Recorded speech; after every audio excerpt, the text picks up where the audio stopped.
Asal kita wajib taat ibu bapa. Lepas pada kita menikah, wajib taat seluruhnya kepada suami. Dan ibu bapa kena faham. Anak tina kita, apabila kita kepada seorang lelaki, dia wajib kena taat seluruh jiwa raga dia kepada dia, kerana itulah syurga neraka dia. Jangan paksa telefon anak tina kita balik tahun ni. Jangan buat gitu. Kita punca balah suami isteri anak kita. Jangan royak gapo anak dia. Kalau anak jatuh kita ada hak. Ingat, ni beza anak jatuh. Anak jatuh kita nikah dengan tina. Telefon anak kat jatuh kita. Mak nak suruh gaya ngamuk ni. Wajib anak jatuh tu taat. Hingga klik pergi cari mak dia. Kena nikah, kena panggil bini dia pun mari ingat nikah. Tapi anak tina jangan royak gapo-gapo. Nak balik pun tak apa, tak si balik pun tak apa. Tak deraka lah seorang anak perempuan apabila berkahwin tidak pernah balik hari raya, tak derhaka langsung pun. Tak pernah derhaka dia bagi. Kena faham, ni mak apa pula? Royak dah kok kahwin tu nyo. Hari ni mak suruh kelik lah tahun ni kata raya gini-gini. Dia gelisah dah. Sudah. Mak suruh kelik. Cik Abel dia nak klik kapun dia sudah gelisah. Jadi dalam persimpangan, dalam dilema.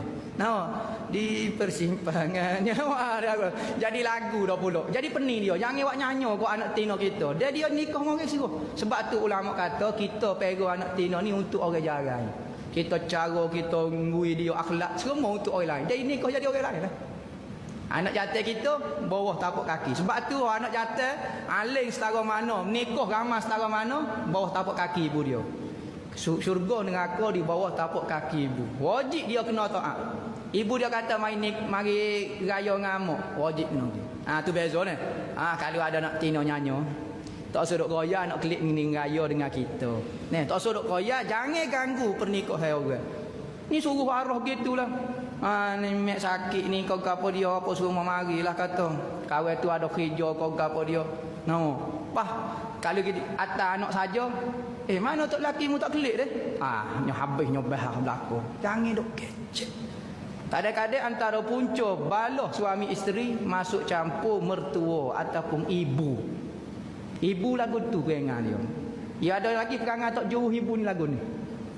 Apabila dia pegang anak jatuh dia sampai umur 20, sayalah dia. Tiba-tiba ada perempuan lain mari ambil anak jatuh dia. Dia akan rasa tercabar. Ambo pegang dia 20 tahun, tiba-tiba ni baru ambil setahun. Anak jatuh ambo saya dia lebih daripada saya. Ibu ni yang perangai lagu tu.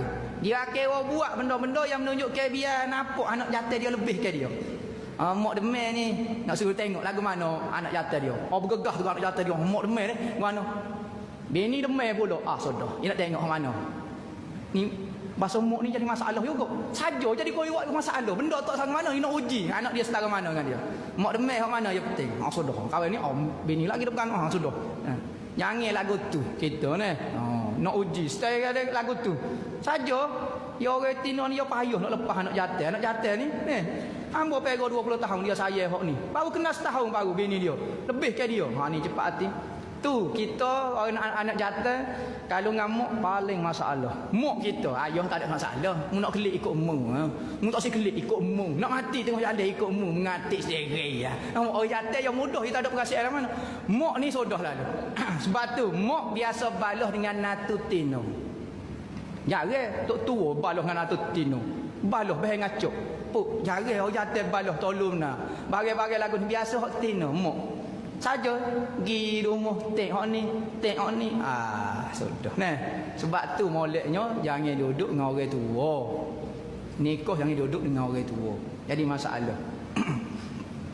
Lagu tu lah nama. Orang jatuh wajib taat kepada perempuan dan perempuan wajib taat kepada orang jatuh. Sama adil dah. Adil lah. Isteri kena taat kepada suami 100%. Suami anak laki wajib kena taat kepada ibu dia. Sama-sama adil dah. Tu Islam buat molek dah. Laki wajib taat kepada perempuan, perempuan wajib taat kepada lelaki. Adil dah.